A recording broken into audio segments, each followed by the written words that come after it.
Hi everyone, আসসালামু আলাইকুম। সবাই কেমন আছেন? আশা করি সবাই ভালো আছেন। আজকে অনেক বাজার আনছে, এই জন্য একটা ভিডিও করলাম। তো আলু, পিস এগুলো একটু বেশি করে আনার পরে এভাবে আমরা ভালো মতো রেখে দিই। আলু বাতাস পাইলে যেন এগুলো নষ্ট হয় না। তো ওখানে বড় ডালচিনি, 2টা মুরগি আনা হচ্ছে, একটা পাঙ্গাস মাছ। এখানে কাঁচা সবজিগুলো মিষ্টি কুমড়া, লেবু, ডিম, কাঁকরোল আনা হয়েছে। এখানে কাঁচামরিচ, পটল, ভেন্ডি এগুলো ভালো মতো ফ্রিজে রেখে দেওয়ার পরে মাছটাকে ভালো মতো ওই পাতা দিয়ে ডলে কালো এইগুলো উঠানোর পরে মাছটাকে ভালো মতো কেটে নিচ্ছে।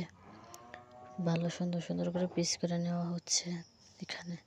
তারপর মাছগুলোকে সুন্দর করে পিস করে নেওয়ার পরে ধুয়ে এগুলো ফ্রিজে রাখবো কয় পিস করে, এই জন্য এখানে রাখা হয়েছে। তারপর এখানে মুরগিগুলো কাটা হচ্ছে।